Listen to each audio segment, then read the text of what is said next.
이사할 수 있게 되면 이 서류에 빨리 서명하세요. 좋아요. 의료 장비와 연결된 병원 침대에 누워 아내가 이혼 서류를 건넸습니다. 다시는 당신 얼굴을 보고 싶지 않습니다. 사람들이 얼마나 냉담할 수 있겠습니까? 결혼 생활 3년은 어땠나요? 잠에서 깨어나 아내가 방에서 나가는 것을 놀라서 지켜봤다. 낯선 천장이 보였다. 집에 있는 침실 천장도 아니고 평소 사무실 휴게실 천장도 아닌 낯선 기계의 삐소리가 꾸준히 들려왔다. 말했는데 목소리가 나오지 않았다. 기억나는 순간 나에게 일어난 일이 비명을 질렀다. 그것은 그 순간의 공포였다. 로버트 깨어났어. 로버트 근처에서 어머니의 목소리가 들렸다. 그녀는 서둘러 간호사 호출 버튼을 간호사에게 말했다. 의식을 되찾았는데 어머니가 계속해서 감사하다고 말씀하시자 어머니 얼굴에 눈물이 흘렀습니다. 여전히 어리둥절했습니다. 그날을 기억하려고 노력했습니다. 제 이름은 로버트 존슨이고 올해 32살이 되었습니다. 캐서린과 결혼한 지 3년이 된 그날이 결혼 기념일이었습니다.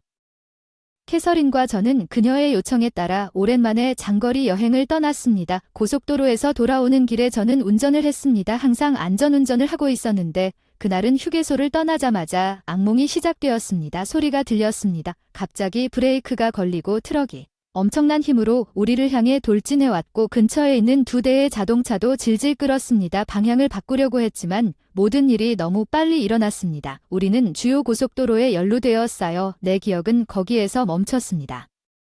담당 의사가 나타나서 몇 가지 질문을 하기 시작하고 대화를 나눈 지 며칠이 지났는지 알 수 있습니다. 의식을 완전히 되찾았고 의사로부터 제가 2주 동안 의식을 잃었다는 것을 알게 되었습니다. 관련된 다른 2대의 운전자가 세상을 떠났다는 소식을 듣고 의사의 말을 들으면서 살아있다는 사실에 감사합니다. 캐서린이 있는 방을 수색했습니다. 사고 당시 캐서린이 나와 함께 있었다면 캐서린도 나보다 더 심각한 부상을 입었을 것입니다. 엄마 캐서린 어디 있어? 내 목소리는 거칠었지만 엄마는 괜찮다고 했어. 분명히 그녀의 부상은 나보다 덜 심했고 심지어 걸을 수도 있었어. 그녀는 몇 가지 검사를 받고 있어서 나를 보러 올 수 없었어. 그녀는 내가 깨어있다는 것을 캐서린에게 알리겠다고 약속했어. 엄마의 말에 안심이 됐다. 갑자기 여기저기 통증이 느껴졌다. 몸이 나으려는 신호다. 1달 반 정도 병원에 입원해 치료와 재활을 받아야 한다는 말을 듣고 죄책감을 느꼈다. 직장 동료들 그러나 캐서린과 저는 모두 살아있습니다. 의식을 되찾은 지 며칠이 지나도 그것을 축복으로 생각하기로 했습니다. 세리는 방에 한 번도 찾아오지 않았습니다. 저는 여전히 스스로 걸을 수 없고 캐서린의 병원에 갈 수 없습니다. 내가 자고 있는 동안 한 번은 그녀가 나를 방문했을 것이고 빨리 나으라는 메모를 남기고 나를 깨웠으면 좋겠지만 그녀의 친절함에 감사했고 나를 방해하고 싶지 않았습니다. 빨리 나아야 하므로 두 사람 우리는 매일 집에 갈 수 있다는 생각밖에 들지 않았다.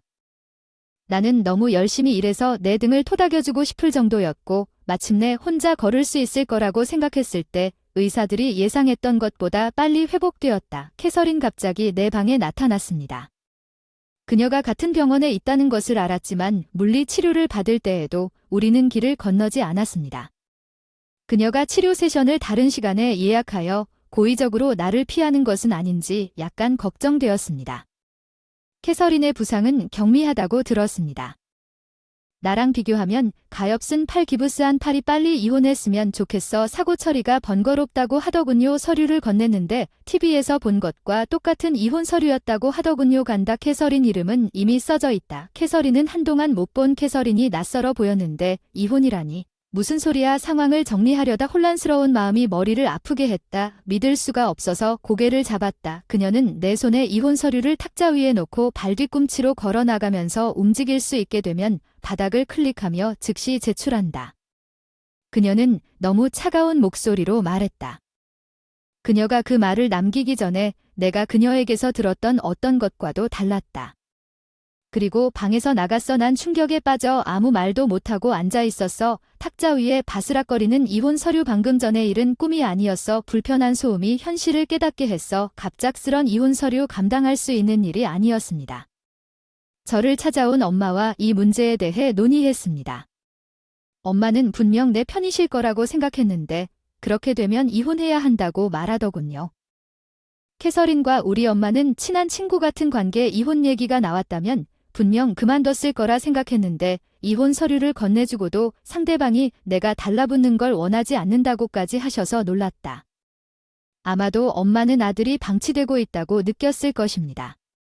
그것은 내가 이 문제에 대해 동맹이 없고 자유롭게 움직일 수 있다는 것을 의미했습니다. 내가 할 수 있는 것은 세린이 내 앞에 다시는 나타나지 않았다는 절망뿐이었습니다. 이것이 나쁜 꿈이 아니라는 것을 증명했습니다. 내가 할 때 모든 것에 감사드립니다. 퇴원했어요. 담당 물리치료사, 간호사, 의사들 다 배웅하러 나왔어요. 입구에서 꽃다발을 건네받고 울 것 같았어요. 카린이 떠난 후로 엉망진창이 됐어요. 육체적인 것마저도 다 싫었어요. 치료 모두가 저를 참아주면서 저와 붙어 있었고 저는 제가 왜 그런 상태에 있는지 모두가 알고 있는 것 같았고 특히 치료 세션 동안 저는 매일 정말 귀찮은 일이었습니다. 치료할 필요 없다고 고집을 부리다가 치료하기 싫었는데 젊은 간호사가 심하게 혼났어요. 이 병원에 온 게 다행이라 생각해서 다리가 좀 끌리기 시작했는데 그건 그렇고요. 별거 아니야. 새 삶이 나를 기다리고 있어. 병원을 뒤로 하고 씩씩하게 나갔어. 너무 오랜만에 집에 돌아오니 조용해서 캐서린의 소지품은 옮겨졌지만 깔끔함은 그녀가 떠나기 전에 청소를 했다는 증거였어. 아직 이혼을 한 상태였어. 서류를 제출하고 버릴까도 생각했지만 용기가 나지 않았다. 세린이 이혼 서류 처리하는 나를 미워하는 게 싫었다. 아직도 그녀를 쫓아다닌다. 직장 동료들이 내 서류를 간절히 기다리고 있었나 보다. 퇴원 장기 입원으로 인해 부담이 되었다. 엘이 일하는 동안 캐서린 없이 새로운 삶을 받아들이려고 열심히 일하기 시작했다. 그녀의 부재를 잊을 수 있게 지칠 때까지 일했다. 쉬는 날에는 잠만 자고 집에 갔다. 그런 일상 속에서 함께 가던 곳을 멍하니 돌아다녔다. 캐서린의 대표 변호사라고 하는 변호사로부터 전화가 왔다. 이혼 서류를 빨리 제출하라고 했고 집으로 초대해 의논을 했다고 한다. 세린은 이혼이 빨리 마무리되기를 바랐고 떠날 때 준비를 하고 싶었습니다. 그녀는 자신이 직접 작성한 이혼 서류 3장을 변호사에게 주었습니다. 그 이혼 서류를 보고 나는 그것을 제출하기로 결심했습니다. 나는 아무것도 하고 싶지 않았습니다. 캐서린이 그것을 너무 원해서 싫어할 거라고 스스로에게 말하고 그것을 받아들이고 제출하도록 강요했습니다. 캐서린과 저는 공식적으로 이혼했지만 공식적으로 다시 낯선 사람이 되었습니다. 제 삶에는 큰 변화가 없었습니다. 캐서린 친구들과 동료들과의 추억을 되짚어보며 재혼하자고 제안했지만 아직 그런 생각은 하지 못했습니다. 사교 모임에서 어떤 사람들에게 소개되었지만 마음이 전혀 움직이지 않았고 매일 큰 충격을 받았습니다. 일하기로 되어 있었는데 취소된 일요일의 생활 여느 때처럼 캐서린과의 추억을 되짚어보고 있었다. 벚꽃 시즌 우리가 연례소풍을 가던 공원에는 벚꽃이 만개했다. 룸 여러 그룹이 벚꽃을 즐기고 있었다. 공원 가장자리 벤치에 앉아 맥주 한 캔을 꺼냈다. 우리는 벚꽃이 다 질 때까지 공원을 여러 번 방문했다. 맥주를 손에 들고 벚꽃을 바라보았다. 작년과 변함이 없었다. 변한 건 나뿐인 것 같았다. 안에서 맥주를 한 모금 마셨을 때 벚나무 건너편 벤치에서 캐서린이 벚나무를 올려다보고 있는 것을 발견했다. 그녀의 아주 짧은 머리가 길어졌다. 조금 말랐지만 그녀를 다른 사람으로 착각할 수는 없었습니다. 나는 충격에 빠져 말을 할 수 없었기 때문에 캐서린은 우리의 눈이 천천히 마주치는 것을 알아차렸습니다. 그녀의 약간 창백한 눈은 제가 캐서린을 부르려고 할 때 제 눈과 잘 맞았던 것으로 기억합니다. 그녀는 나에게 살짝 고개를 끄덕였다. 나는 그녀의 공식적인 몸짓에 얼어붙었다. 그것은 나를 거부하는 것이 분명했다. 나는 어찌할 바를 몰랐고 전혀 놀라는 기색도 없었다. 캐서린은 다시 한번 나에게 고개를 숙였다. 캐서린, 집으로 가자. 이상한 남자의 목소리가 들렸다. 깜짝 놀라서 목소리가 나는 방향을 바라보았습니다. 모르는 남자를 봤습니다. 그 사람은 농구 유니폼을 입고 손에 공을 들고 있었습니다. 그 사람은 바로 직전에 농구 연습을 하고 있던 사람이었습니다. 캐서린이 이름을 부르자 입을 열었습니다. 무릎이 하얀 책 표지도 백지라서 일기장인지 확인하고 고개를 들자 청년 존 레툰에게 미소를 지으며 집으로 가세리는 재빠르게 들어와 청년 존의 부름에 팔짱을 끼고 있었다. 짜증난다며 캐서린을 살며시 밀어내며 세리는 사귄 지 며칠 안 됐을 때처럼 외면당하며 웃었다. 그 사람이 이혼 이유였나 사고를 핑계삼아 이혼했는가. 나는 두 사람이 공원을 떠나는 것을 묵묵히 지켜보았다. 공원에서 캐서린을 본 날부터 캐서린을 본 이후로 캐서린을 쫓아가서 질문할 수는 없었습니다. 일에 집중할 수 없었습니다. 아마도 캐서린이 나를 다시는 만나고 싶어 하지 않을 것이라고 생각했지만 포기할 수 없어서 그 공원에 갔습니다. 다음 날 쉬는 날 공원 입구에서 바로 카페를 발견했다. 이번에는 조금 더 가까운 벤치에 조용히 앉아 있었다. 카페는 무릎 위에 놓인 하얀 책에 뭔가를 쓰고 있었다. 책이 아니라 공책인 것 같았다. 두꺼웠다. 그리고 일기장 같은데 그녀는 내가 거기 앉아 있는 것을 눈치채지 못한 것 같았고 그녀가 도망친 흔적은 전혀 없었습니다. 때때로 그녀는 노트북에서 고개를 들어 벚꽃을 바라보곤 했습니다. 나는 몰래 그녀의 프로필을 훔쳐보고 있었나 봐요. 30분 정도 용기를 내어 캐서린을 불렀다. 오랜만이야. 내 말에 캐서린은 놀란 표정으로 얼굴을 든다. 놀란 표정은 단순한 놀람이 아니라 왠지 엄청 겁먹은 표정이었다. 나는 그 침묵의 순간에 말을 찾을 수 없었다. 캐서린은 재빨리 벤치에서 일어났다. 무릎에 얹은 하얀 노트가 땅에 미끄러져 떨어졌다. 내가 천천히 몸을 굽혀 노트를 집었을 때 캐서린은 나에게서 물러났다. 멀리서 보니 캐서린이 공원 모퉁이를 뛰어다니는 게 보였다. 그녀는 나를 피해 도망갈 정도로 황량했다. 나는 벤치에 쓰러졌다. 다리에 힘이 다 빠진 것 같았다. 살아갈 힘이 다 빠진 것 같았다. 나에게서 빠져나갔고 카페인이 쥐고 있던 하얀 노트만 내 손에 남았다. 중요하다면 돌려주어야 한다. 나는 무심코 노트를 열었다. 물론 캐서린의 현재 상황에 대한 단서를 찾으려는 속셈도 있었다. 노트 일기장처럼 두꺼워서 빽빽하게 적혀 있었는데 거기엔 익숙한 캐서린의 손글씨였지만 그 내용은 믿을 수 없을 정도로 손가락으로 읽을 때마다 떨렸다. 페이지를 넘길 때마다 쓰여진 것은 지난번 사고 당일부터 시작된 일을 일지었다.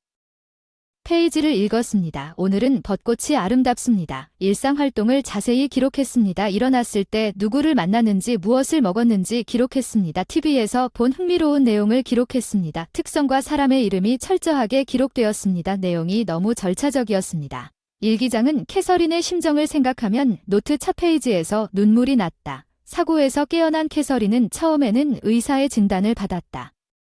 처음에는 큰 사고 이후 사고 기억 혼란을 겪은 것 같았다.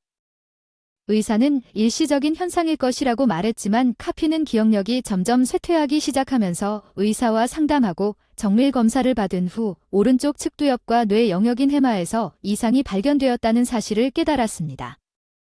기억력에 있어서 이것이 기억장애의 원인이었다. 캐서린은 자신의 기억이 천천히 그러나 확실하게 쇠퇴하고 있다는 것을 알고 나를 여전히 기억할 수 있을 때 이혼하기로 결정했다. 그녀의 갑작스런 이혼 서류는 그녀의 친절의 한 형태였습니다. 나는 하루를 쉬고 센트럴파크 그 공원 벤치에 앉았습니다. 이 노트를 캐서린에게 돌려주어야 합니다. 캐서린이 나타날 것이라고 확신했습니다.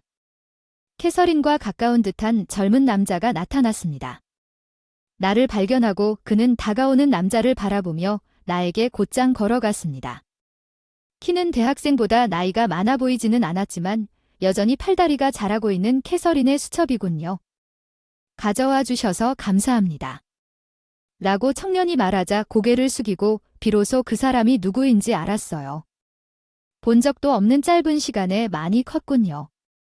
당신은 캐서린의 조카 존입니다. 내 말에 그 사람은 내가 그 말을 알아차린 듯 고개를 끄덕였습니다. 내가 수첩을 건네주었을 때 캐서린의 전남편이었는데 그는 양손으로 그것을 받았습니다. 캐서린과 다시 시작하고 싶어요. 내 말에 저를 위해 회의를 주선해 주실 수 있나요? 그는 눈썹을 치켜떴습니다.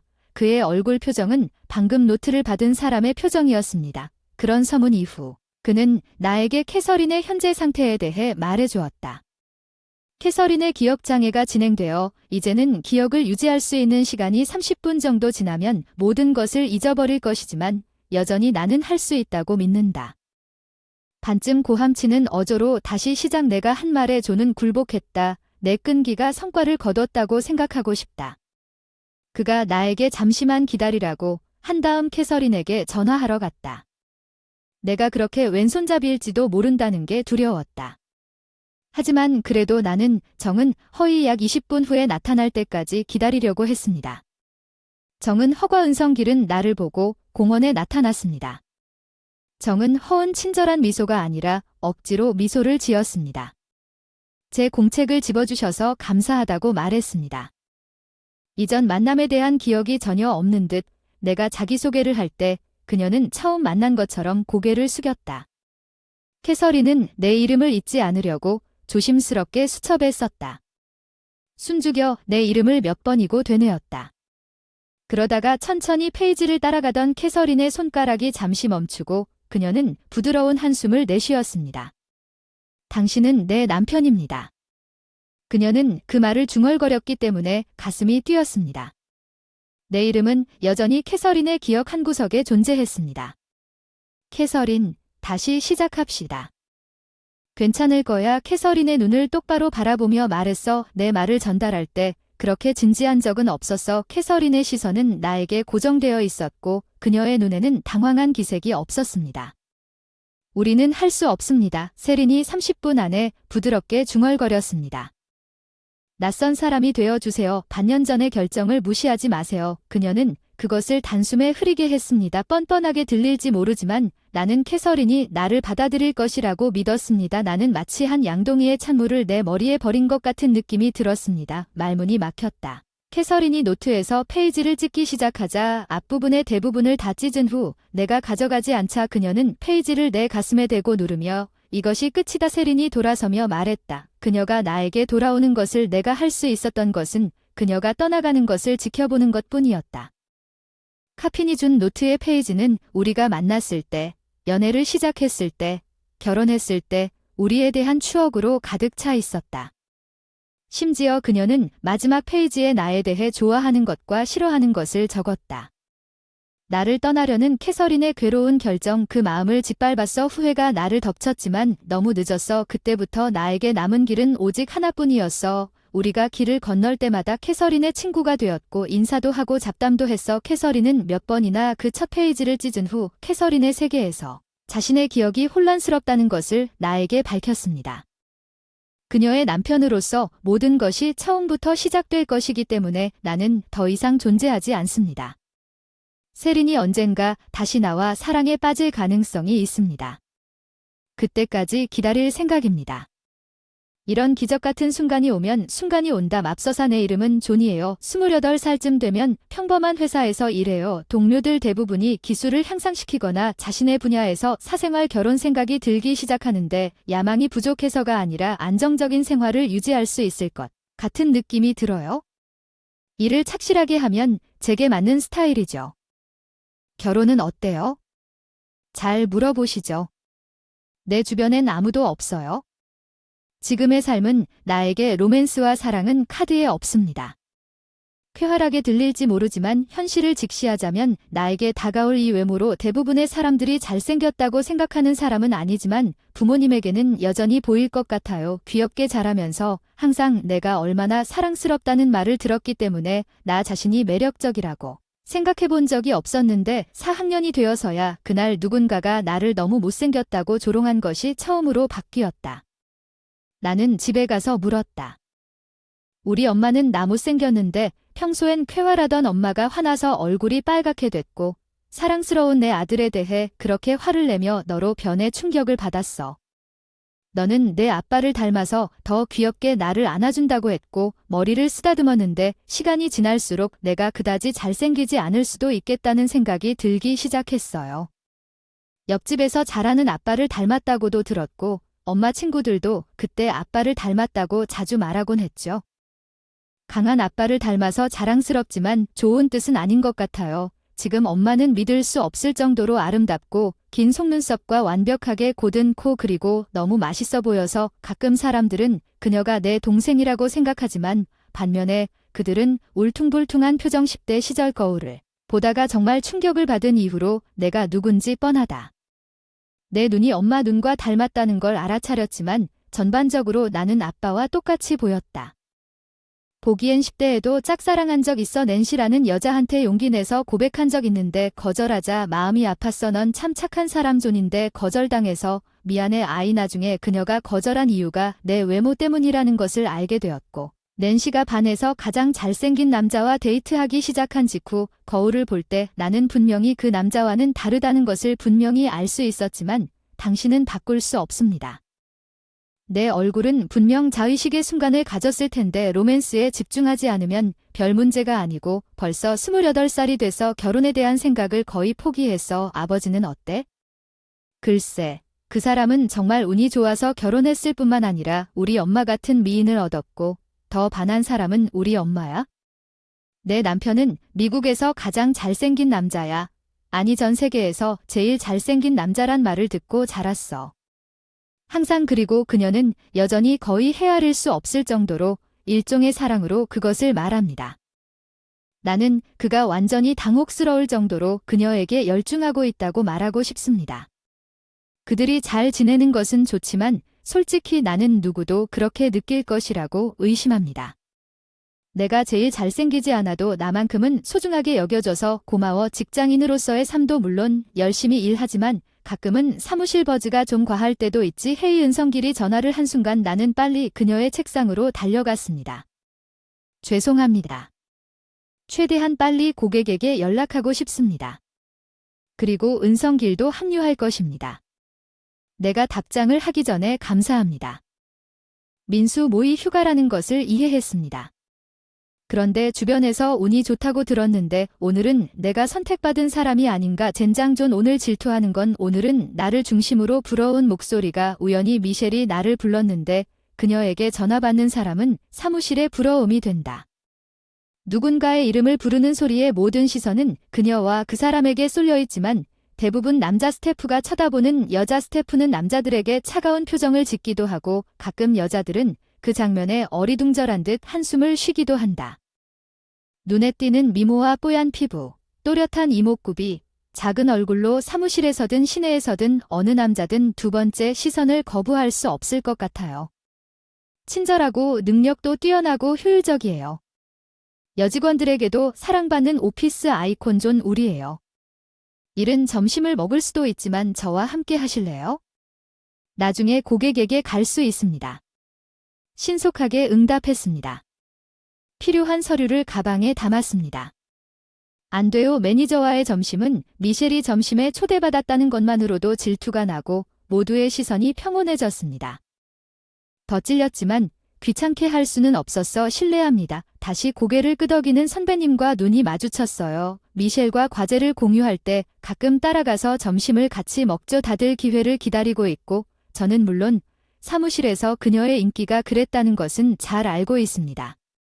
물론 저는 민수 모를 존경하고 그녀가 예쁘다고 생각하지만 그 이상은 아닙니다. 왜냐하면 그녀가 나 같은 사람을 낭만적인 방식으로 볼 수 있을지 의심스럽기 때문입니다. 하지만 직장에서 재미와 게임이 전부는 아닙니다. 일하다 문제가 생긴 날 고객을 화나게 하는 문제를 일으킨 사람이 누구인지에 대한 논쟁이 격렬했고 어쩐지 논쟁이 뜨거워지면서 선배가 책임을 전가했다. 솔직히 희생양이 됐다. 나는 거의 관여하지 않았고 일을 망친 건 선배였다. 다른 일로 말다툼을 하다 팀 내 후배가 무의미해 보였어. 그냥 책임을 지는 게 내 실수였어. 미안해. 과장한테 사과하러 갔는데 너 또 줬다고 했어. 엄중히 질책하는 한편 나갔던 미셸은 우리 대화를 우연히 들은 것 같아 실례합니다. 과장님은 A 회사의 불만 사항입니다. 뒤를 돌아보니 미셸이 내 뒤에 서 있는 것을 과장님이 확인하고 몇 번 한숨을 쉬며 고개를 끄덕였습니다. 매니저 미셸이 과장에게 자신이 알고 있는 모든 것과 문제의 주범이 누구인지 간략하게 이야기했다고 했는데 과장의 분노가 바뀌자마자 미셸이 선배들에게 돌렸다고 해서 엉뚱한 사람을 질책하는 셈이군요. 후배 동료에게 좋은 부분만 공로를 인정하고 자신의 등을 가리는 것을 중단해야 합니다. 그녀의 목소리가 반향하여 모두 반성하고 고객에게 직접 사과해야 합니다. 민수 모의 매주 선배들이 그렇다고 대답했다고 말했을 때 그것을 받았습니다. 나는 놀라서 과장 책상 앞에 섰다. 미셸은 이쪽으로 돌아서서 과장이 존을 잠시 데리고 나갈 테니 나머지는 알아서 하라고 했고 가보자고 하면서 내가 존경했던 그 자리에서 물리적으로 나를 데리고 갔다. 물러가는 미셸의 모습 황급히 뒤를 따라가다 과장님이 선배들에게 고함치는 소리가 들렸다. 미셸 고마워요. 그런데 왜 내가 아니라고 했나요? 걔만 놔뒀으면 나도 그랬을 거라 생각하며 진심을 쏟았어요. 혼난이 추측일지라도 왜 책임을 지는지 알겠는데 선배들이 알면서 계속 치우지 못하니 눈이 커졌다고 지적하니 선배가 눈치챘나 보다. 얼마 전 내가 사후 처리를 하던 중 그 사람은 확신도 없이 한동안 상황을 지켜보고 있었다. 평소 직업 윤리를 생각하면 이상하다고 생각했다. 내가 그렇게 많은 실수를 저지를 줄은 상상도 못했다. 이해한다는 걸 안다. 팀워크는 좋지만 그런 짓을 하면 평판이 나빠질 수 있다. 미셸이 나한테 너의 친절함은 그런 식으로 쓰일 게 아니라고 질책했어. 알다시피 넌 정말 그 이후로 변하지 않았어. 내가 아래를 내려다보면서 그 말을 반성하면서 무슨 뜻인지 궁금했어. 그때를 잊을 수 없지 않느냐고 묻는 얼굴을 바라보며 어느 봄날 아침 기차와 버스를 타고 출근하던 중 붐비는 버스에서 어떤 버스 정류장에 도착할 때 무슨 일이 일어났는지 그녀는 옅은 미소를 지으며 말하며 설명을 시작했다. 내리려고 하는 승객은 박람회 비용을 지불하는 방법을 몰랐습니다. 그 사람은 해외에서 왔는데 서투른 영어를 구사했지만 대부분 버스 운전사에게 자신의 모국어로 무엇인가를 물어보려고 했습니다. 버스 운전사는 이해하지 못했고 승객은 곤란해 보였습니다. 모두가 조용히 지켜보는 가운데 버스 중앙에서 누군가가 미안해요 앞으로 가겠다고 말하고 그 사람은 승객에게 박람회 요금 지불 방법을 설명해 주었기 때문에 승객이 지체 없이 버스에서 내릴 수 있었다고 말했다. 웃으면서 저 경찰관한테 가 괜찮아 도와줄 거야 같이 가자 알았어 불안해하는 아이를 안심시키면서 남자는 바쁜 아침 출퇴근 시간에도 경찰서로 데려갔다. 칼리는 당황하지 않고 모든 일을 처리한 것 같았다. 정말 감명 깊게 그 이야기를 들으니 얼굴이 점점 빨갛게 됐는데 신입사원인데도 항상 친절하게 대해주셔서 그때 참 좋았던 게 생각나고 그 광경이 잊혀지지 않아서 우리가 끝나고 깜짝 놀랐어요. 당신 훈련 후 같은 부서에 올라와서 그녀는 웃으며 말했어요. 확실히 당신이 맞았어요. 은성길 그 이후로 당신이 다른 사람들을 돕는 것을 몇 번 봤어요. 어느새 회사 로비에 도착해 몰래 빠져나와 여기까지 왔는데 가서 커피 한 잔 사서 대접해도 모든 걸 다 보상할 수는 없겠지만 사실은 내가 한 잔 사도록 허락해 줄게. 당신이 원하는 만큼 많이 그녀는 아마도 당신이 실수하는 사람이 아니더라도 계속 나를 데리고 나가려고 의도했을 것이라는 것을 깨달았습니다. 아마도 그녀는 내가 화가 난 것을 보고 그 사건 이후 나를 격려하고 싶었을 것입니다. 내가 불이익을 당하지 않도록 더욱 더 나보다 더 많이 실수를 저지르지는 않지만 예전에 실수를 숨길 수 있었던 선배들이 실수를 슬쩍 넘어가기 시작하자 그 무렵부터 나는 일을 더 많이 시작하게 되었다. 민수 모과 함께 내 업무와 부서별 업무가 진행됨에 따라 민수 모이 나를 부르는 횟수가 늘어났습니다. 동료와 선배들의 시선을 느꼈음에도 불구하고 나는 당면한 일에 집중했습니다. 왜 항상 은성길이 불공평할까요? 분명 더 잘생겼을 텐데 미셸 옆에 있어야 하는데 8-5일 미셸은 술 한잔 하자고 우리 초대를 절대 받아들이지 않는다. 커피 한 잔 마시러 휴게실로 가던 중 선배들과 동료들의 대화를 우연히 들었다. 들어가야 하나 고민하다가 머리를 극적이다 뒤에서 발소리가 들려왔어. 알았어 너희들 여기서 얘기할 시간 있으면 일하러 가라고 그녀는 손뼉을 치며 모두들 가라고 신호했다. 중얼거렸다. 오싸 재빨리 담배를 끄고 책상으로 달려가는 장면 전체를 지켜보던 미셸이 내 눈에 띄었다. 내가 조금 겁이 났나? 그녀는 장난스럽게 혀를 내밀며 수줍은 미소를 지으며 물었다. 우리 둘 다 커피를 집은 채 일하러 가려고 했는데 오존 오늘 밤 시간 있어. 저녁 식사 어때? 어제 정말 열심히 일했으니 일종의 감사의 저녁 식사인 것 같은데 미셸이 초대한 게 뭐야? 나는 그녀와 함께 저녁 식사를 하기로 했어. 그녀는 이걸 가지고 있어 큰 일을 마치고 부하들에게 밥을 대접하는 버릇같이 일을 자주 하다 보니 저녁을 몇 번 먹은 적이 있다. 아까 선배들과 나눈 대화가 생각나서 저녁은 비밀로 하고 저녁 식사를 마치고 돌아오는 길에 했다. 힘들지 않아 눈치채려고 노력해도 눈에 띄지 않아 헷갈려 머리 위에 물음표가 뜬 것 같았나 봐. 그 사람이 내 당황한 얼굴을 알아차렸는지 모르겠어 계속해서 잘해왔어. 나는 항상 일에 집중하고 있었어. 그리고 이런 기분 오랜만인데 넌 어떻게 은성길 내가 나이가 많은 건 알지만 넌 아마 더 어린 사람을 선호하겠지. 그렇지. 나는 그녀의 말의 의미를 이해하려고 그의 눈을 뚫어져라 보았지만 그녀도 역시 빤히 쳐다보고 있었다. 다시 내 눈으로 돌아왔고 나는 그녀의 반짝이는 눈과 약간 붉어진 뺨에 깜짝 놀랐지만 그녀는 폭탄을 떨어뜨렸다. 은성길 나는 당신을 좋아하고 내 말은 나 같은 사람이 내 심장이 뛰는 것을 느끼는 단순한 직장 동료 이상이라고 생각할 수 있습니까? 정신이 완전 멍해졌어. 미셸의 말을 머릿속에서 거의 되새길 수가 없었어. 미셸이 한 말을 드디어 파악한 후 무슨 말을 하는 거야? 나는 소리를 지르고 나도 모르게 뒤로 몸을 기울였다. 잠깐 이건 장난이 아닌데 오히려 무례할 것 같아 가정하지만 나는 놀란 얼굴을 보고 묻지 않을 수 없었습니다. 미셸은 웃었습니다. 당신은 정말 그런 일이 일어날지 몰랐을 것 같습니다. 당신이 진짜입니까? 제 말은 잠깐만요. 이것은 내가 아마도 내 인생에서 가장 당황했다는 뜻입니까?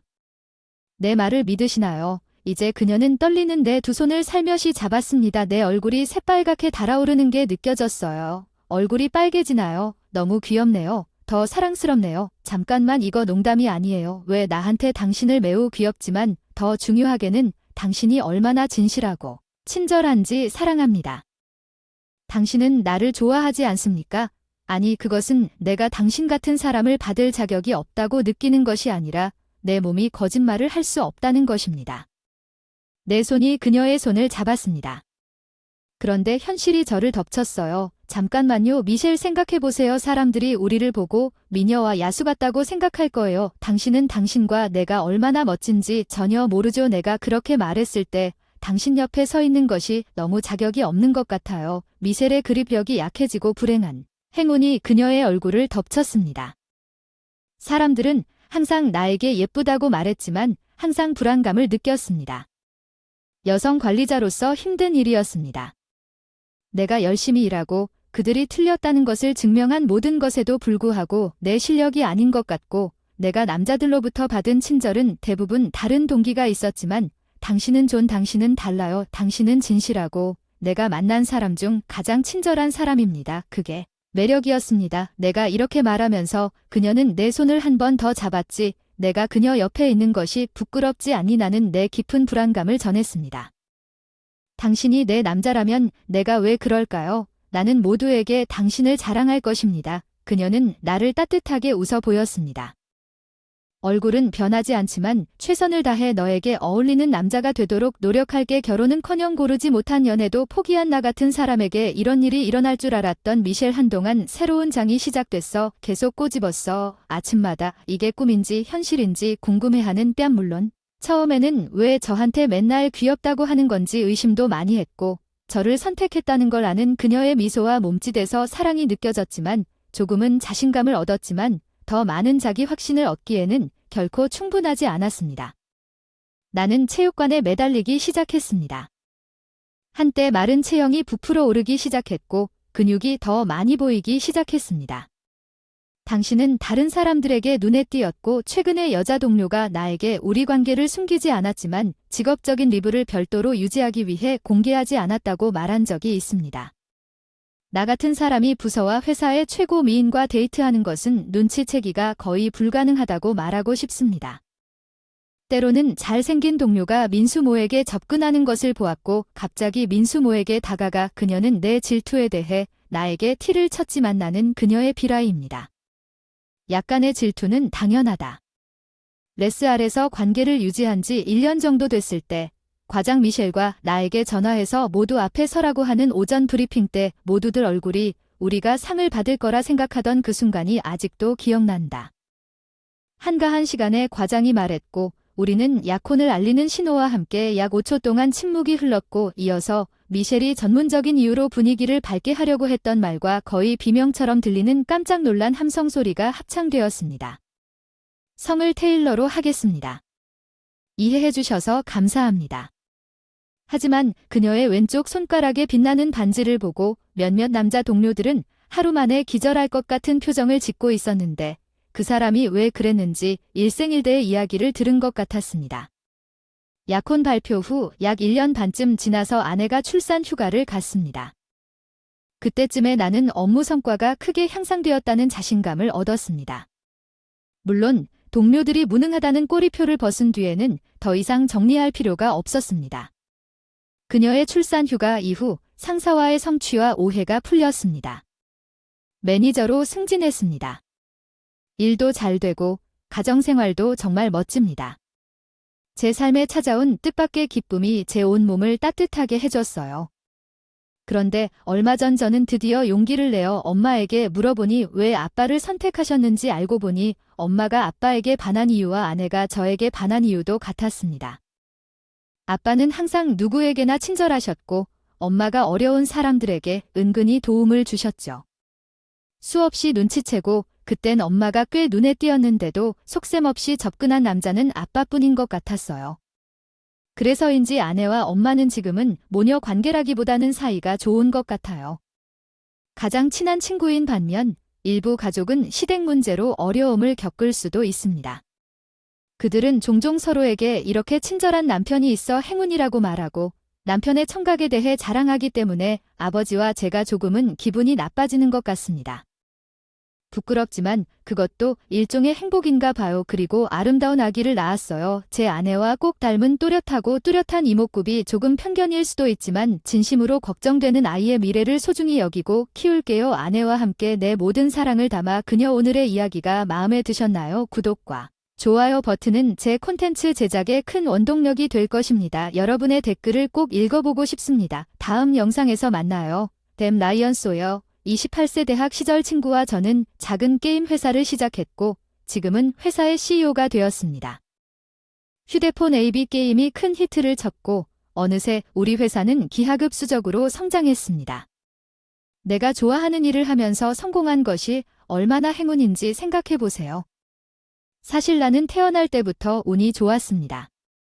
나는 상대적으로 부유한 가정에서 태어나 학업이든 취미이든 부모님의 사랑을 받으며 자랐습니다.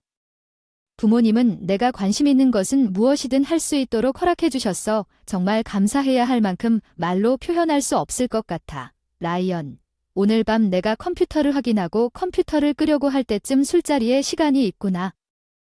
쌓인 메일들 내 사무실 문이 열리더니 머리가 펑펑 들어와 대학 친구이자 우리 회사의 공동 창업자인 톰이었어. 톰은 우리 회사의 부사장이야. 우리의 CEO와 부사장 자리는 사실 게임으로 결정된 거니까 그 자리는 아니지. 별로 힘이 없을 것 같아. 내가 거기 있을 거라고. 내가 대답했을 때 톰은 장난스럽게 눈살을 찌푸리고 기분이 좋지 않은 것처럼 얼굴을 만들었습니다. 당신이 오지 않았으면 좋겠는데 당신은 항상 모든 여자를 훔치게 되니까요. 톰이 술자리에서 늘 하는 오래된 농담인가? 나는 꽤 잘생겼다고 여겨지고 높은 학력과 큰 키, 높은 수입과 함께 주목을 끄는 경향이 있는 것 같다. 가끔 파티에 참석하는 여성들의 시선이 나를 기분 좋게 만든다. 조금 불편해요. 내 일이 내 애인이라는 걸 잘 안다고 말하지 마세요. 아무도 없어요. 사랑하는 사람에게 전화할 거예요. 가끔 저녁을 먹고 몇몇 사람과 밤을 보내는 게 전부예요. 톰은 종종 나에게 다음과 같이 경고합니다. 상처받겠지만 그게 내가 살기로 선택한 거야. 고등학교 때부터 휴대폰을 움켜쥔 후로 낭만적인 사랑에 대한 생각은 오래전에 나에게서 떠나갔어. 사무실에서 톰을 따라 나왔어. 오늘 누구를 만날지 궁금해서 그 생각이 나를 불안하게 만들었어. 조금 신난다냠. 기업가들의 모임은 정기적인 행사이지만 매번 참석하기는 어렵지만 최대한 자주 참석하는 것이 포인트입니다. 정보를 교환할 수 있는 좋은 장소이며 많은 사람들이 귀여운 소녀들을 데리고 와서 즐거운 시간을 보내고 있습니다. 새로운 만남의 장소. 오늘도 대형 무역회사 CEO의 비서, 유명 의류 브랜드의 홍보녀 등 귀여운 소녀들이 있었고 모두가 즐거운 시간을 보내고 있는 것 같았습니다. 상황을 고려하는데 도움이 될 수 있지만 우리가 경계심을 풀고 솔직하게 말할 수 있다면 이 접근 방식은 이러한 만남의 잠재력을 낭비하는 것처럼 느껴집니다. 아마도 그 생각을 염두에 두고 놀라운 케미스트리가 일어날 수 있을 것입니다. 나는 저녁 시간에 소녀들과 잡담을 나누며 보냈습니다. 파티의 첫 번째 라운드는 상당히 활기가 넘쳤습니다. 애프터 파티로 향할 기세가 형성되고 있었습니다. 주최 측이 레스토랑 앞에서 다음에 어디로 갈지 토론하는 것을 멍하니 지켜보았습니다. 라이언 톰 조용히 나가자 이 말을 한 사람에게 나는 다름 아닌 이단이었다. 우리보다 조금 나이가 많은 대형 의류회사의 CEO이다는 젊은 기업가들 사이에서 리더 같은 인물이었다. 남자 입장에서도 멋진 남자였고 우러러볼 엄두가 나지 않았다. 그런 사람의 초대에 톰과 나는 눈빛을 교환하고 조용히 그룹에서 빠져나갔다. 전화기만 꺼두면 덜 번거롭다며 뒤를 돌아보며 당당하게 앞서 걸어가던 에다는 오랫동안 수색을 당하지 않기 위해서였을 거라 말했다. 우리는 전화기를 끄고 누구도 따라잡을 수 없는 일시적인 자유로움을 느꼈다. 금요일 밤의 번화한 거리는 활기가 넘쳤다.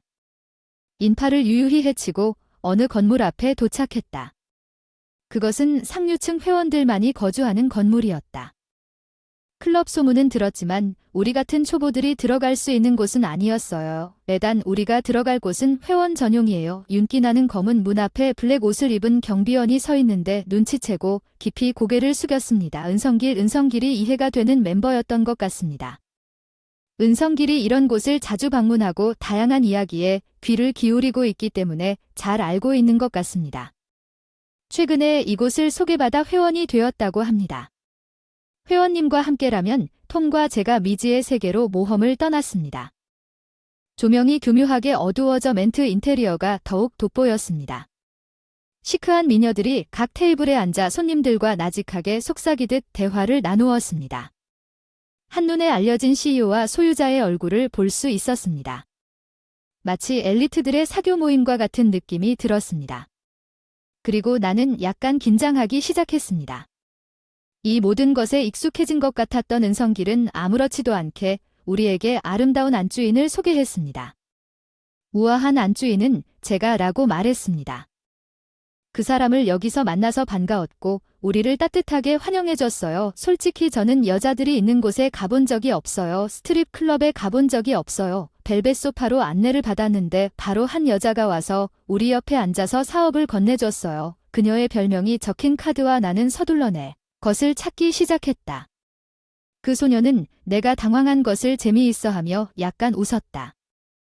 은성길은 그녀를 기다리고 있는 것처럼 누군가를 염두에 두고 있는 듯 보였다.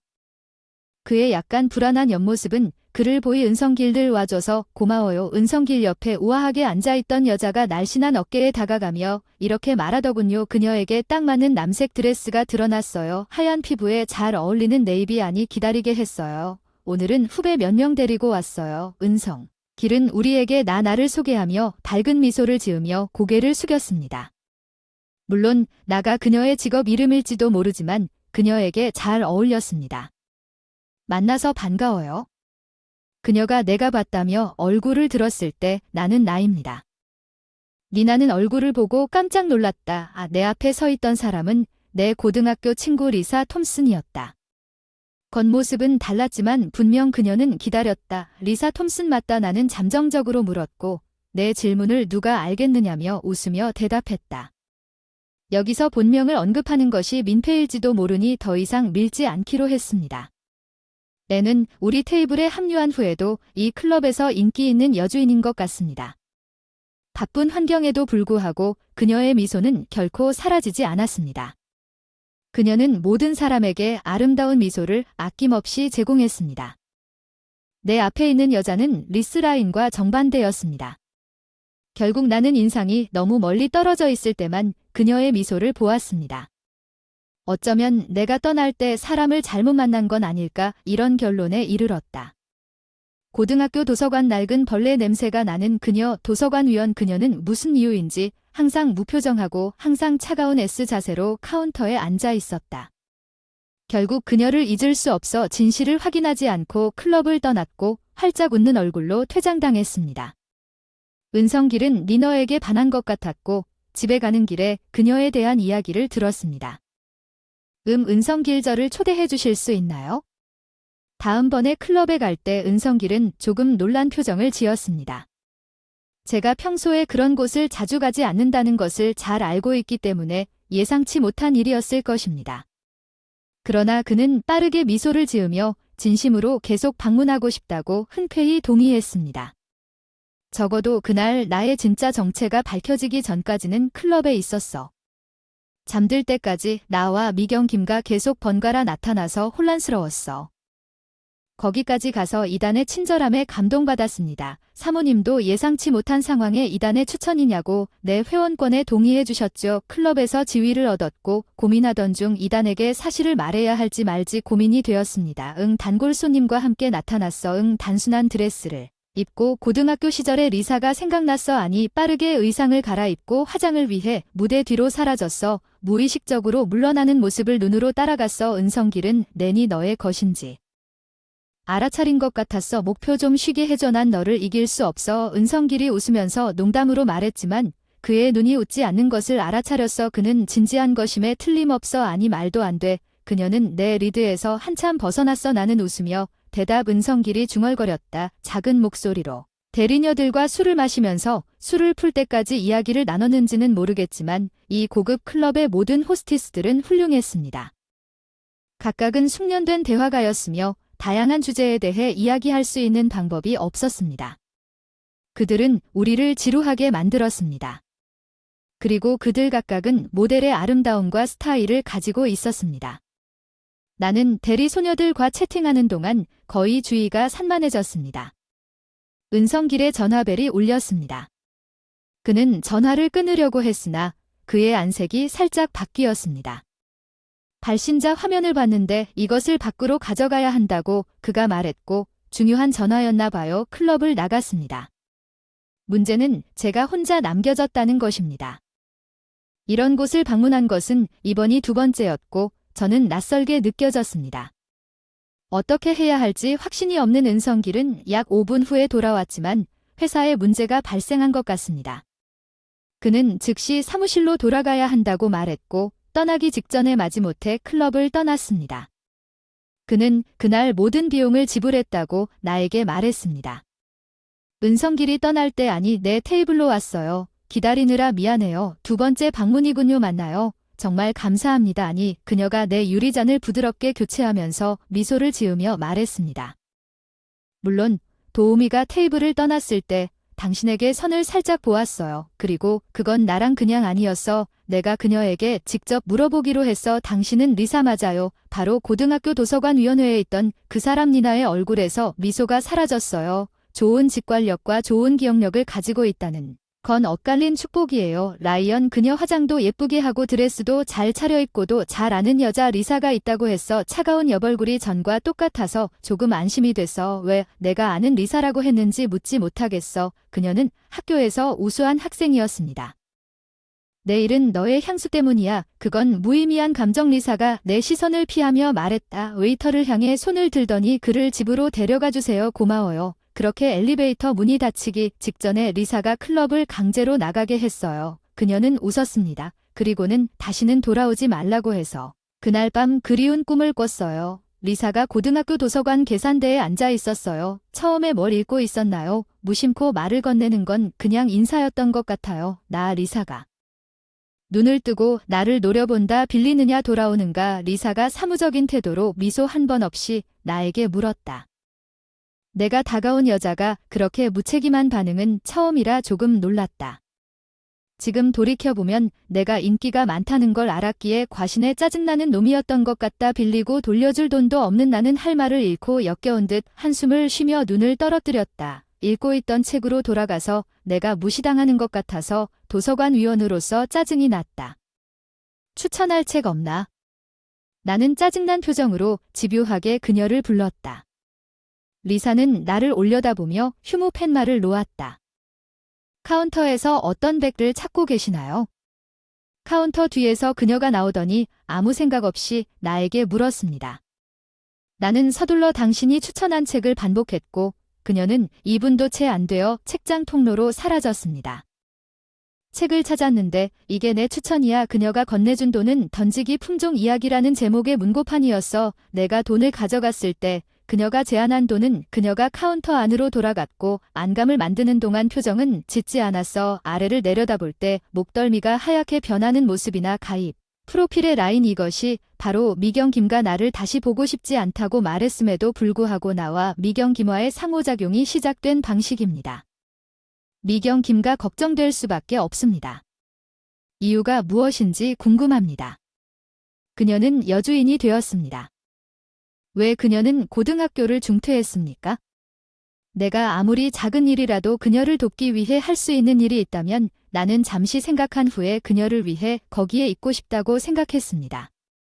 나는 더 매덤에게 전화해서 같이 들어오라고 요청하기로 결정했습니다.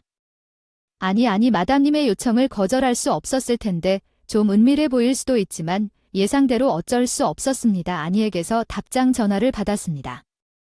이건 아니네요. 같이 들어주셔서 감사합니다. 뻔한 가짜 쾌활한 목소리에 나는 깜짝 놀랐다. 그녀는 마치 업무 통화인 것처럼 회의 장소와 시간을 결정한 다음 통화가 끝날 때까지 처음부터 끝까지 전화를 끊었다. 리사가 니나였다는 생각에 조금 우울해졌다. 내가 걔를 힘들게 한 건지도 모르지만 기분이 우울한 와중에도 리사를 보니 신났고 하루의 일은 빠르게 지나갔다. 로이의 감정에 놀랐지만 로이의 솔직한 감정이라 억울 수가 없었다. 약속 장소에서 그녀가 나를 기다리고 있는 것을 발견했습니다. 당장이라도 춤을 출 수 있을 것 같았습니다. 그녀를 만나서 순전히 기뻤습니다. 죄송합니다. 약속한 약속 시간보다 10분 빠른 시간을 확인했을 때 계속 기다리게 하였습니까? 아니, 그냥 여기에 도착하자 그녀는 빛나는 미소로 대답했습니다. 아니, 다음 순간 니나의 얼굴에서 모든 표정이 사라졌습니다. 아마도 내 혼란스러움이 내 얼굴에 나타났을 것입니다. 아니, 그녀의 입가를 살짝 들어올리며 살짝 미소를 지었습니다. 사업상 미소를 유지해야 합니까? 자유롭지 않지. 그 사람은 날카롭고 냉소적이었지. 늙은 리사가 거기 있었어. 우리가 예약한 베트남 레스토랑의 개인실에 들어갔을 때 니나의 가짜 미소보다 지금 그녀에게 더 많은 감정을 느꼈어. 리사는 필요하지 않은 조금 더 편안해 보였어. 우리가 대중의 눈에 띄지 않을 때, 특히 내 앞에 있지 않을 때 그런 행동을 하다. 그런 곳에서 우리가 다시 만날 것이라고 생각하고 놀랐다. 나는 리사가 대답하기 시작했다. 그것은 불행한 우연이었다. 나는 돈을 위해 일을 시작했다. 미경 김는 자신의 얼굴을 멍하게 만드는 가장 빠른 방법이라고 말했습니다. 그녀는 마치 제가 오늘 그녀의 뿌리를 파고들어 질문할 준비가 되어 있는 것처럼 행동했습니다. 어쨌든 그녀는 제가 고등학교를 졸업한 이후로 무슨 일이 있었는지 공유했습니다. 사실은 미경 김과 제가 그랬다는 것입니다. 연락한 지 1년도 안 됐는데 내가 3학년이었고 리사가 고등학교 1학년이었을 때야. 우리는 졸업한 이후로 연락이 없었어. 리사가 고등학교를 자퇴한 건 분명 아버지가 실종되었기 때문인 것 같은데 그는 젊은 여자를 찾아서 공주처럼 자란 엄마가 부모님의 뜻에 반해 결혼을 해서 독립적인 생활이 전혀 불가능한 여자였다고 씁쓸하게 말했습니다. 가족을 부양하던 리사는 가족의 본거지를 잃었고 조부모님 집에 의지할 수 없었습니다.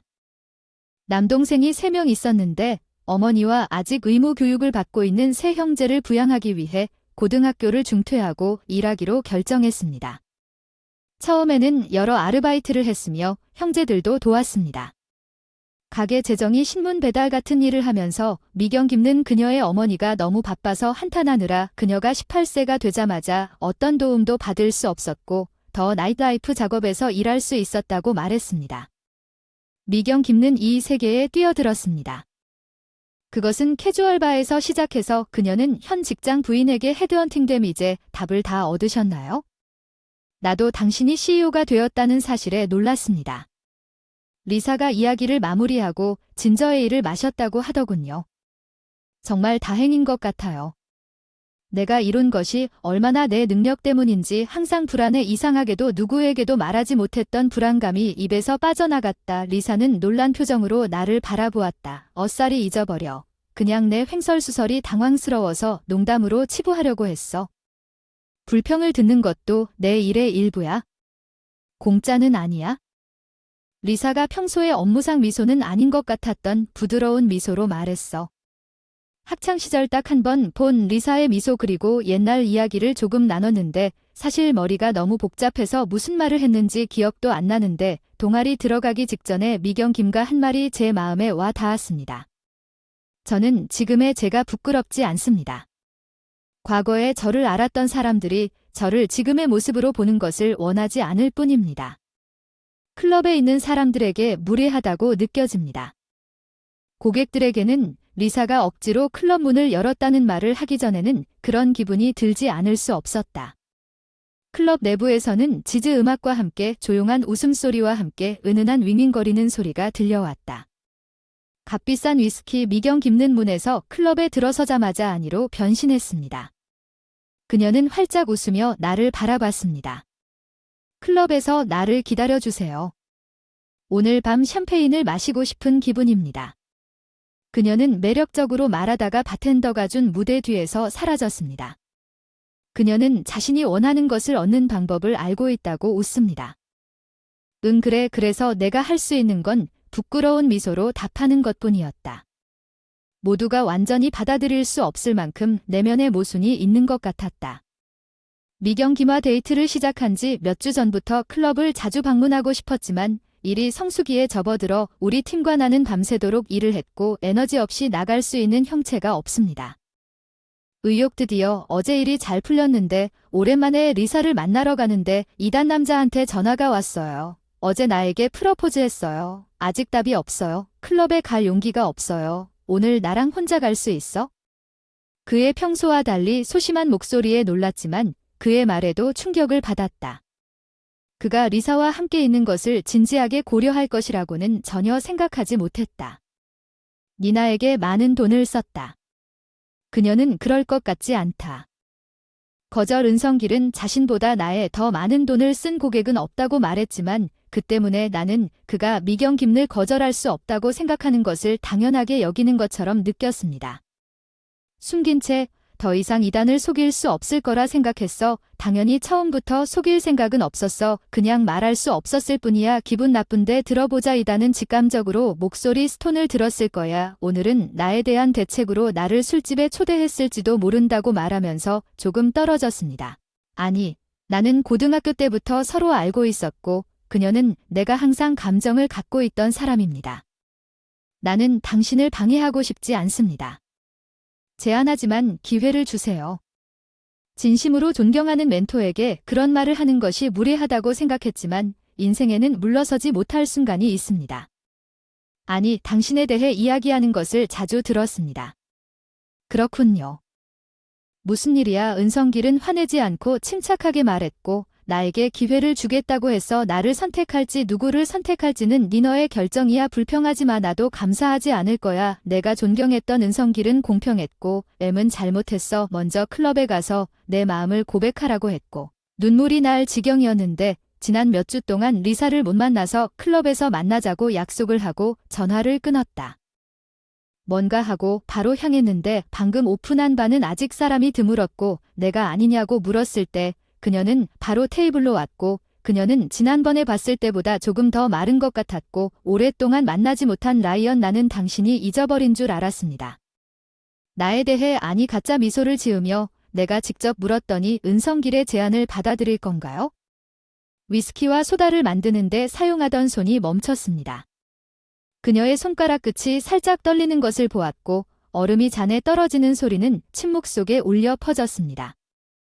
나쁜 거래 알다시피 그 사람은 부자이고 친절해요. 그는 내 길을 보지 않고 나만 바라볼 뿐입니다. 니나는 계속해서 위스키와 탄산음료를 섞었습니다. 나에게도 돈이 있습니다. 내 입이 말하자 그녀의 얼굴에서 가짜 미소가 사라졌다. 니노는 나를 바라보았다. 그녀의 도전적인 눈 나는 어떤 대가라도 기꺼이 지불할 의향이 있다. 나와 결혼해줘. 그녀는 내가 같은 말을 다시 한 후 경멸하는 표정으로 나를 바라보더니 천천히 반지를 벗었다. 그녀의 오른손에서 값비싸 보이는 다이아몬드 반지를 내 앞에 놓았습니다. 은성길이 자신이 보낸 선물이라고 자랑스럽게 말했던 것이 기억났습니다. 나는 높은 가격표를 가지고 왔습니다. 아시다시피 미경 김의 입이 비하적인 선으로 비틀립니다. 나는 깨달았습니다.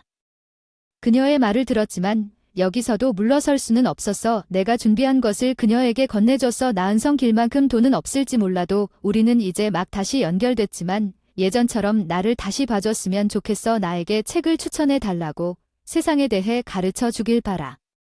내가 건넨 것을 본 그녀는 눈을 크게 떴다. 그것은 고등학교 검정고시 정보 안내였다. 원격 학습을 위한 팜플렛과 온라인 대학을 위한 팜플렛이었다. 마지막은 사서가 되기 위한 과정에 대한 브로셔였습니다. 그녀는 각 팜플렛을 자신의 연구실에 하나씩 조심스럽게 배치했습니다. 그녀의 가느다란 손가락이 팜플렛 표지 위에 그려져 있습니다. 아마도 이제 당신이 자신의 꿈을 쫓을 때일 것입니다. 나는 당신이 당신의 꿈을 이루는 것을 보고 싶습니다. 결혼에 관해 이야기한다면 고등학교 때 내가 더 나은 거래가 될 것 같아요. 도서관위원회에서 일했던 미경 김에게 이론적으로 도서관 창구 업무는 위원회 구성원들 사이에서 돌아가기로 되어 있었지만 그곳에 갈 때마다 항상 미경 김이었습니다. 카운터 뒤에 앉아 여기가 너무 좋아서 다른 멤버들과 업무를 바꿔요. 나중에 사서가 되고 싶으니까 이걸 내 연습이라고 생각해요. 평소 무표정이던 리사가 나에게 꿈을 이야기했던 게 아직도 기억난다고 하더군요. 큰 도서관 앞 눈이 올 정도로 쌀쌀한 날이었고 발끝부터 찬 기운이 스며들었다. 교직원 현관이 열리고 빛이 쏟아졌다. 기다리게 해서 미안 추웠나봐. 리사가 내 두 손을 잡고 따뜻한 숨을 불어넣었다. 난 괜찮아. 난 그녀의 손을 잡고 코트 주머니에 집어넣었다고 대답했어. 우리 이럴 땐 따뜻해. 리사는 수줍게 웃으며 고개를 끄덕였어. 지금 나를 향한 미소는 사업상 행운이 아닌 것 같아. 세상의 남자가 그녀의 값진 미소를 혼자 간직하고 있어. 이 순간을 소중히 여긴다. 오랜만이라 안 맞을지도 모르니 걱정하지 말고 잘 해낼 테니까 편하게 쉬세요. 전 전처에게 이렇게 말했어요. 헤어졌다고 걱정하는 그녀가 나를 걱정스럽게 바라보며 잘 될 거라 생각. 겨우 전처와 이 대화를 나누었다. 매일 컴퓨터 앞에 앉아있느라 고생하다. 오늘은 운동하러 최근 한 블록 걷기 시작했습니다. 일찍 퇴근했고 하늘은 지는 해의 색으로 물들어 조용한 중심가를 걷고 있습니다. 가게 창문에 비친 나는 약간 구겨진 양복을 입고 미소를 짓고 머리를 확인했다. 빈 귀걸이 구멍이 있었나 봐. 어쩌면 이제 슬슬 다치기 시작하는 것 같아. 정말 그 안에 뭔가를 입어야 할 것 같다고 희죽희죽 웃었다. 직장에서는 금지된 게 아니지 않을까라고 생각했다. 내가 귀걸이를 한 이유가 내 아내 때문이 아니라 항상 결혼 반지를 끼고 싶어 할 때마다 끼지 못했던 내 전 부인 카렌 때문이라고. 나 자신을 비웃었다는 생각을 마침내 받아들여야 한다는 것을 깨달은 미묘한 것을 입어야 한다. 그녀가 끼지 못한다고 하면 대신 귀걸이를 하세요. 기수인이 내 손가락에 끼고 있는 것에 따르면 오해를 불러일으킬 수도 있습니다. 잃어버릴 수도 있고 더러워질 수도 있지 않나요? 당신이 준 반지를 잘 관리하고 싶다고 매트가 말했습니다. 그래서 우리는 결혼 반지 대신에 변색이 덜한 귀걸이를 하기로 결정했습니다. 기수인이나 저는 이전에 귀걸이를 받은 적이 없었고 우리 둘 다 함께 할 때 고통스러워 소리쳤습니다. 우리는 미묘한 옐로스톤 귀걸이를 계속해서 사야라고 말했고 내 자신이 그런 말을 할 수도 있다는 게 마음이 아팠습니다. 자랑스러워 들리지만 기수인은 놀랍도록 아름답고 친절하고 책임감이 있습니다. 우리는 같은 대학에 다녔고 그녀는 심지어 우리가 대학 시절 데이트했던 클럽을 이끌었고 그녀는 항상 거기에서 나를 끌어당겼고 그것이 바로 제가 조깅을 한 후 그녀에게 반한 방법입니다. 그리고 3년 동안 행복하게 살았는데 서로가 싫어져서 이혼한 게 아니라 이혼 이유가 어떤 면에서는 가치관이나 관점의 차이였기 때문에 단순히 결혼 3년 차의 친밀감이 사라졌기 때문이라고 합니다. 당신은 내가 화나게 하는 일을 했다면 의사소통이 일방적이어서는 안 되는 이유를 말해줄 수 있습니까? 너 그때 고치고 싶은데 나한테 문제가 있는 줄 알았어. 둘이 잘 지내고 카렌도 나한테 늘 다정해서 기술 문제일지도 모른다고 생각했는데 예상치 못한 연락을 받았어. H의 답변 당신에게 문제가 있는 것은 아닙니다. 제스 당신에게 얘기했어야 했는데 미안해요. 알다시피 저는 아이를 원하지 않아요. 번개에 맞은 것 같은 느낌이 들었어요. 아마도 구식일지도 모르지만 아이를 갖는 줄 알았거든요. 결혼한 후에는 당연한 일이었는데 당신은 아이들을 좋아했지요. 아마도 우리가 결혼한 후에 그걸 갖고 싶었을 텐데 이건 내 잘못이기도 하지만 아이에 대해 제대로 논의하지 않았어. 캐런도 그걸 원한다고 생각했을 뿐이야. 내가 지금 망친 건 알지만 그러지 않았어. 당시에는 그렇게 생각하지 않았죠. 물론 카렌을 사랑하지만 아이가 없는 결혼에도 의미가 있을까요? 그냥 연인으로 지내는 것과 다르지 않을 거라 생각하기 시작했고 그 이후로 여러 번 이야기를 나눴지만 눈을 마주치지 못했습니다. 아이 같이 있으면 서로 원망하고 미워하게 될까봐 두려워서 이혼한 유독한 환경을 피하고 싶어서 서로 멸시하기 전에 일어난 건 고마운데 외로워서 헤어졌어. 카렌이랑 끼고 있던 귀걸이랑 반지랑 결혼 전 귀걸이 구멍은 아직 다 안 닫혔나봐. 너무 오랫동안 끼고 있어서인지 이혼한 지 1년이 지났나 이제? 그 생각을 해야 할 때가 된 것 같아 새 옷을 사려고 보석가게에 가면 안 돼요. 잡화점에 남자 혼자 들어가기가 어색해요. 보석가게에 남자 혼자 들어가는 게 어색해요. 여자친구 선물을 사려고 하는 척하기 쉽고 입을까 생각도 했어요. 보석상 안에는 품질이 좋을지도 몰라요. 구석구석 반짝이는 보석들이 곳곳에 있었어요. 귀걸이 코너도 있었어요. 전처럼 간단한 걸 갖고 싶었는데 검색하다가 돌을 들고 판매원이 다가와서 뭐 좀 찾아줄 수 있겠어요? 내나 간단한 귀걸이를 찾고 있는데 놀랍게도 판매원은 기수인이었습니다. 그녀도 마찬가지로 충격을 받은 것 같았습니다. 직업을 바꾸었고 지금은 여기서 일해요. 1년이 지났나요? 당신도 화장을 바꾸셨나요? 일 때문에. 그리고 너는 양복을 다림질하지 않은 것 같아. 오랜 이별 끝에 다 구겨졌고 이혼 후 말을 하지 않았어. 카렌과 나는 예전처럼 이야기를 나눌 수 있었다. 이번에는 오렌지 스톤으로 새 귀걸이를 샀다. 그리고 가게 시계를 보니 정확히 오후 5시였습니다.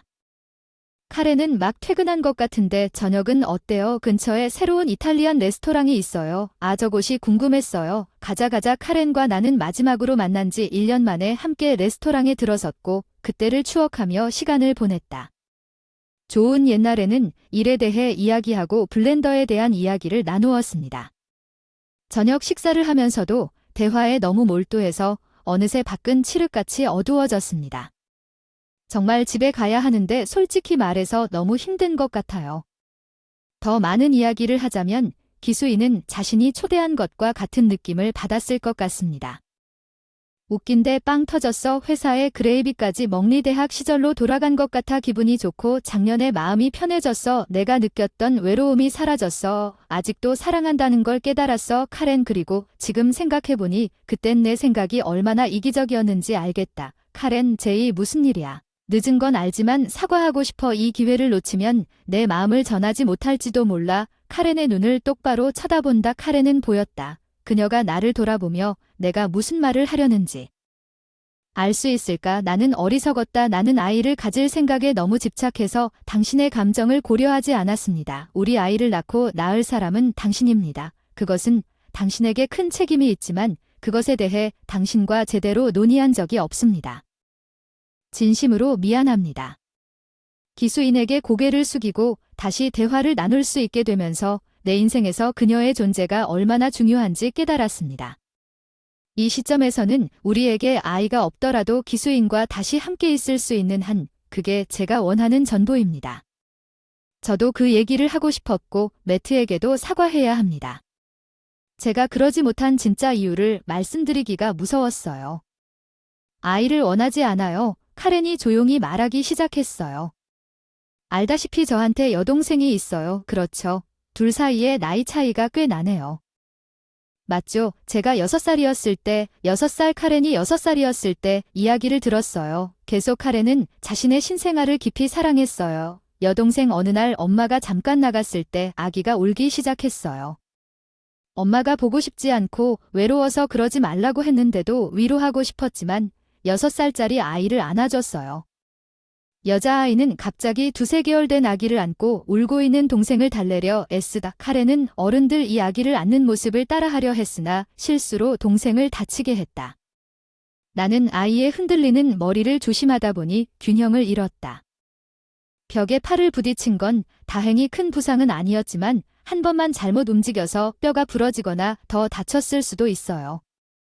특히 어린 나이에 이렇게 섬세한 목을 가진 아기를 안으려고 하지 말았어야 했어요. 고통 때문에 계속 우는 모습을 보니 겁이 나서 그 사건 이후로 아기들이 얼마나 연약한지 깨달았습니다. 기수이는 유아를 안는 것에 대한 트라우마가 생겼습니다. 아이들을 사랑하지만 또다시 상처를 줄까봐 두려웠습니다. 기수인이 낮아질수록 무서웠습니다. 그녀는 고개를 끄덕이며 이 말을 속삭였습니다. 그녀는 나를 올려다보았지만 이혼 이후 지난 1년 동안 나에게 뭔가 변화가 있었습니다. 알고 보니 기수인의 여동생 에이프렐이 아이를 낳았다는 것이 밝혀졌습니다. 그것은 약 6개월 전이었고 기수인은 그녀의 조카를 만났고 에이프렐이 나에게 그를 안아달라고 요청했습니다. 온 힘을 다해 저항했는데 에이프릴이 넌 아직도 과거에 얽매여 있다고 말했지. 그렇지? 내가 아이들을 사랑하는 거 알아. 괜찮아. 그 아이를 사랑하는 한 그 아이에게 상처를 주지는 않을 거야. 조언을 해주는 친절한 영혼이니까. 간호사로부터 아기 안는 방법에 대해 카렌이 조카를 안고 천사 같은 미소에 매료되었습니다. 그를 안고 있는 모습이 너무 사랑스럽고 섬세했습니다. 그녀가 그 발걸음을 내디딜 때 나를 생각하면 내 마음이 따뜻해졌습니다. 주제 넘은 건 알지만 다시 당신과 함께하고 싶습니다. 우리의 눈이 만난 1년의 시간이 우리가 얼마나 진심으로 서로를 아끼는지 보여주었던 것과 같은 느낌입니다. 나는 여전히 사랑합니다. 카렌과 그녀는 여전히 나를 사랑해요. 우리가 다시 함께하고 싶다는 생각이 들었어요. 우리가 다시 만난다면 이 귀걸이는 살 필요가 없었을 것 같아요. 오늘 산 오렌지 스톤 귀걸이를 가방용으로 꺼냈어요. 카렌과 함께라면 매일 하던 옷을 입을 수 있고 새로 발견된 여분의 물건에 대해 어깨를 으쓱하며 그녀는 실제로 카렌이 웃으며 우리가 재혼할 때 정확한 귀걸이를 꺼내면서 웃었던 것과 똑같은 것을 샀다고 말했습니다. 우리가 재혼한다면 우리의 기념 귀걸이는 다음과 같아야 합니다. 2번째 세트. 그렇죠. 웃지 않을 수 없었어요. 귀걸이를 한 지 꽤 됐네요. 생각해보니 이전 귀걸이를 해준 사람이 카렌이었어요. 야, 저한테 껴주세요. 카렌이 찾았다고 애원하면서 귀를 보여줬어요. 사랑스럽고 그녀에게 다가가서 알았어. 근데 너무 오래 걸려서 안 맞을지도 몰라. 괜찮아. 다 괜찮을 거야. 그냥 긴장을 풀라고 카렌의 귓볼을 만지고 귀걸이를 끼우면 통과될 것 같다고 말했어. 아슬아슬한 전화. 이제 다치지 않아서 정말 다행입니다. 기수인이 내 공기에 귀걸이를 끼웠습니다. 감사합니다. 정말 감사합니다. 카렌 재혼하고 너무 울지 마요. 우리는 협의 끝에 아이를 갖기로 했죠. 물론 밀어붙인 건 아니고 바랐던 것뿐이니까. 결혼 후 처음 몇 년은 우리 둘뿐이었는데 그때는 이렇게 됐어요. 힘든 산고 끝에 카렌의 임신 사실이 밝혀진 해 카렌이 우리 딸을 안아 줬어요. 우리는 한동안 귀걸이를 빼야 해요. 그녀가 귀걸이를 하면 위험해요. 사실 이번에는 전체가 다칠 수도 있어요. 카렌은 웃으며 즐겁게 저와 우리를 바라봤습니다. 너무 기뻐하는 딸과 2사람에 둘러싸인 우리 딸의 순진한 미소. 클로즈업이 되면 정말 다행인 것 같아요. 우리 딸과 어울리는 귀걸이를 사자고요. 듣기에는 좋은데 반항기 H단계에서 버리면 어떨지 창백해졌네요. 나 이렇게 귀여운 딸에게 버림받는다는 생각은 참을 수 없지만 다른 사람들에겐 통과의례지만 이건 무슨 일이 있어도 너희 둘을 지킬 거라고 약속할 수 있어. 웃는 딸과 카렌에게 맹세했어.